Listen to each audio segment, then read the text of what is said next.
Starting with his overall lore, as according to the game, Skarsnik is the chieftain of the Crooked Moon tribe and the most powerful night goblin in the World's Edge Mountains. All of the surrounding greenskin tribes acknowledge Skarsnik's overlordship of the peaks, valleys, and upper levels of the ruined dwarfhold of Carrick 8 Peaks, though through devious machinations and relentless spite he has risen to command in the midst of the bitter and ongoing three-way battle between dwarves, greenskins, and Skaven. A merciless opponent, Skarsnik is forever devising new traps with which to lure his enemies to their doom. His mere name kindles incandescent rage in dwarves, and it is said that the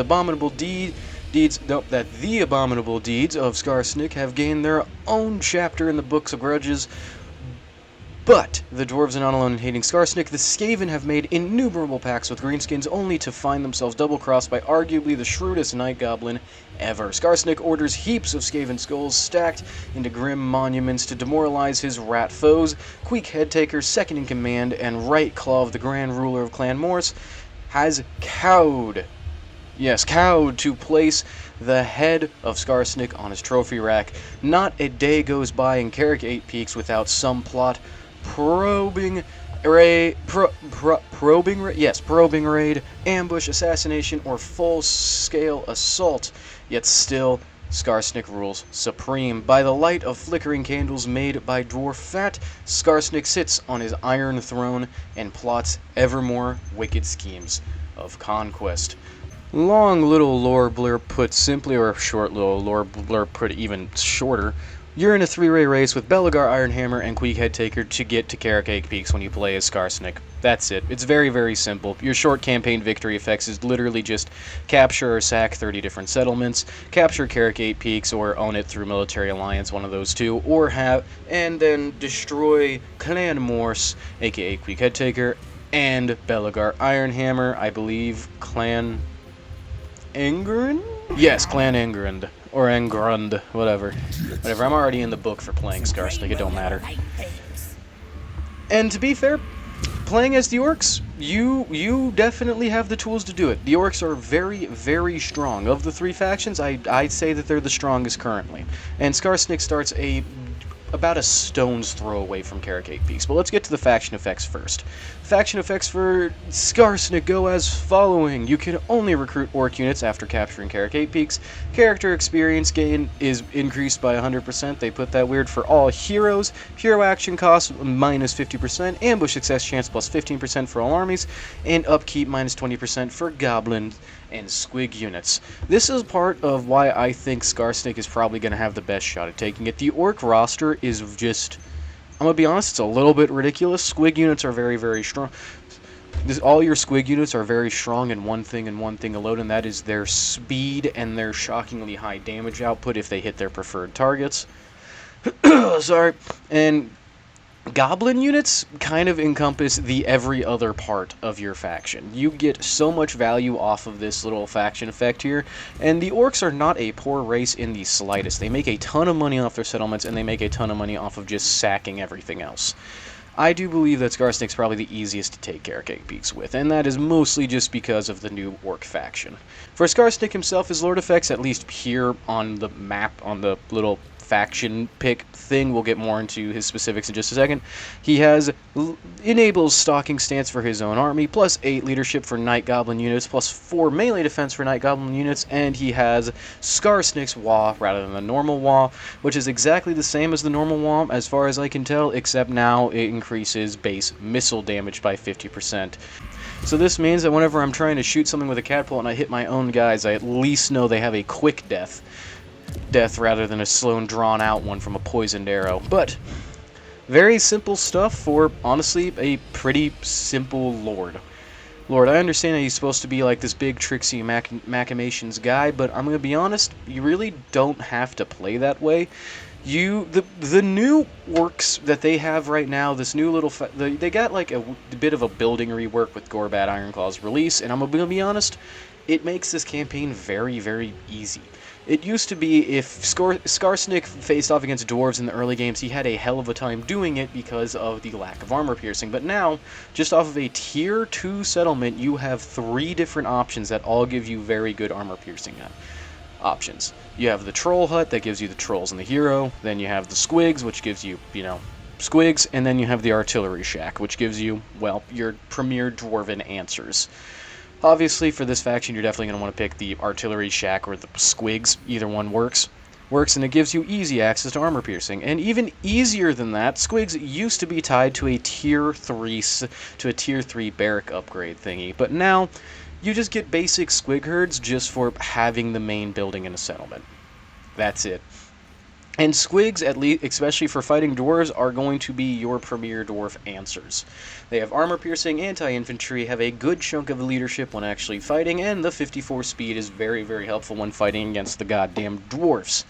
The biggest issue you're going to have with them is they count as large, so when you have to fight Ungrim directly to your north, they're going to get karate chopped pretty hard, but you have goblins for that, so you just got to pick your battles. You got to mix and match here a little bit.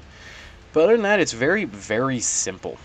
You just start directly north. You start directly north of Carrick 8 Peaks, and you just have to fight your way through Carrick for Kara's Karak, the main dwarven faction, and Gorbad Ironclaw. Gorbad Ironclaw is going to be the wildly bigger problem of the two. Yes, if you can just beat him, you get to confederate his whole faction, but he usually expands really rapidly, and he typically has a lot of armies ready for you. And obviously, as I said earlier, directly to your north is Ungrim Iron Fist, who is a absolute pain in the ass to deal with for anybody.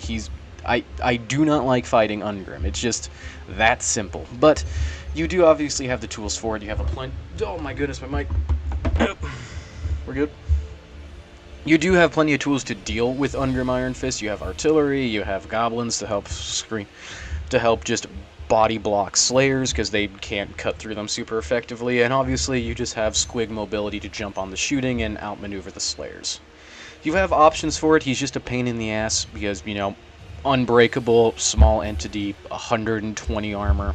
It's much better to just auto-resolve it if you can. That's what I did, but if not, Godspeed to you, soldier. Just try and shoot him if the best you can. Alrighty, looking at Skarsnik's skill tree thingamabobber here, a fairly typical blue skill line with things like troglodytes to avoid people while you're using the underway, typical bonuses to raiding, sacking, and looting.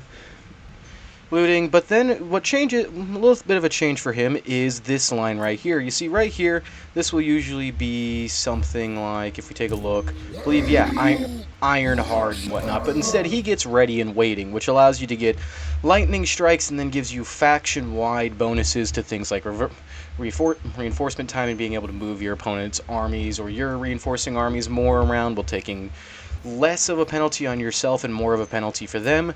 Then it goes to proper tough, giving him up to 15% campaign movement range. He can go absolutely freaking flying across the map with that. It's very, very good for him. Then looking at his unique skill line, he gets Spite of the Bad Moon, giving your units a big buff, big anti-large bonus, plus 16's nothing to scoff at. That's very, very strong, plus another 25% weapon and armor-piercing weapon damage. Fermented Fungi, this is just it's a melee defense debuff with a big rampage. You can target a squishy lord or keep a monster trapped up in units if you need them. Smart Hiding gives him stalk, physical resistance, and a bit of speed.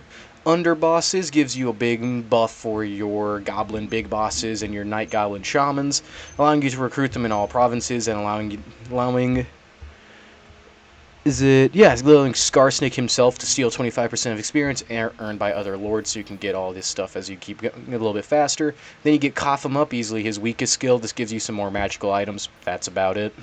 And then Backstairs Tactics, giving your entire army plus 6 armor piercing damage while ambushing, and then plus 10 leadership while ambushing, and that's pretty big. But other than that, the biggest thing you're obviously looking for is proper tough and ready and wait, and these are big faction-wide buff. This is a big faction-wide buff with ready and wait, and then just proper tough gives you an incredible amount of mobility, along with out-clevering, so you can get that stalk increase. Get a better chance at getting that ambush with stalk, because stalk gives you a minus 15% chance of ambushing people, and that will apply when you get Carrick 8 Peaks as well, so really need the out-clevering part. And overall, his skill tree is nothing super special. You're really getting the faction when you play Skarsnik. That's who you're playing it for, not necessarily Skarsnik himself. Looking at Skarsnik's starting location here on the actual map, it isn't bad at all. Actually, it's pretty good, all things considered. The orcs love being in the mountains because of the tunneling stance that everyone has access to. And looking at where your immediate first fights are going to be, Thorgrim Grudgebearer is literally right here. Right here, Ungrim Iron Fist starts at right around this location, and then Azag the Slaughterer will be right around up here. Azag you probably won't have to worry about unless you want to confederate him. Ungrim you probably don't have to worry about him too much, but I would recommend rushing Grom Peak if the best you can. And when I say you don't have to worry about Ungrim, you won't have to worry about him for like, I don't know, maybe 10, 20 turns, then he'll probably declare war on you, but you have some time. I would recommend coming up here and taking Grom Peak, though, because Grom Peak gives you the statue of Grom.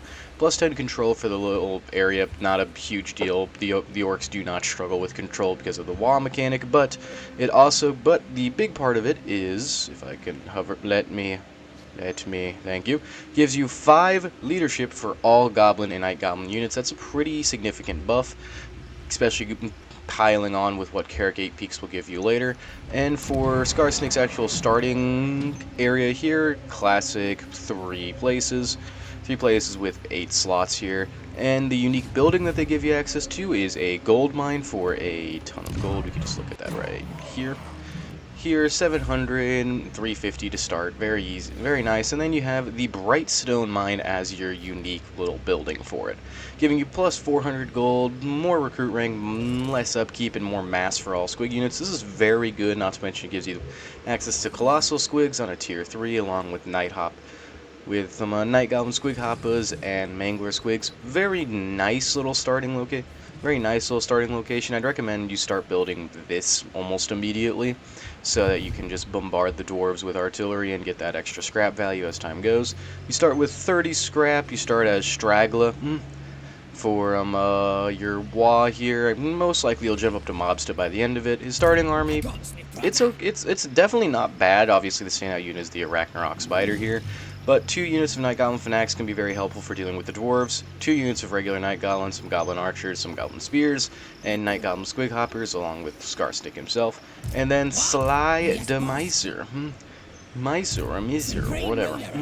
Whatever, as your starting hero. If I could... There we go. And... starting location is just going to be the Bloody Spears, as pretty much every time I've ever seen them, their starting lord just does not exist for at least you to attack. I believe it's because they're about to get karate chopped by Thorgrim Grudgebearer, who sits at about there.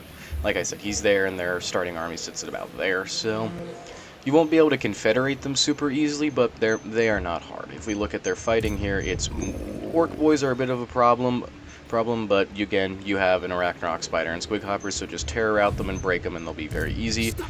Goblins here, and then a few more orc boys, but it'll take them a few turns to get to there, and you'll have a few turns worth of recruitment. And again, your little starting thing gives you access to Night Goblins almost immediately. So, not a bad starting location. You do have Kretch Craventail is going to be coming over here. You can just get a non-aggression pack with him very easily. Gorbat Ironclaw is a pretty significant issue because he expands very, very quickly, and being a legendary orc faction, he'll get a Wa going pretty quickly as well, so just be ready, and you do have to get through him to get to Carragate Peaks, and then just below Carragate Peaks is going to be Queek Headtaker, I believe, right around here. So he only has a little bit to go, and again, legendary Skaven Lord, he's going to expand very quickly, so just be ready to fight that. And Belagar Ironhammer, the other chunk of your actual victory conditions over here is going to be way over here, right around in this location. So you have plenty of time before before Clan Angren actually shows up and does anything, but of course just be ready for when he does, because Legendary Dwarf faction still going to expand very quickly, particularly Clan Angren, and he's going to be a bit of a pain in the ass to deal with. But other than that, a nice starting location. You'll be sitting at -2 control, and you can't recruit any orc units until you have Carragate Peaks, but it ain't bad. Like I said, just probably get this first, Hold off on getting this. I'd usually recommend getting it early just because of how good Squig Hoppers and Mangler Squigs can be, especially against Dwarves and Skaven. But I'd recommend holding off on them for a little bit because of this Tier 3 settlement here. Here, which will just give you a bunch of money, access to Colossal Squigs, less upkeep, all the good stuff.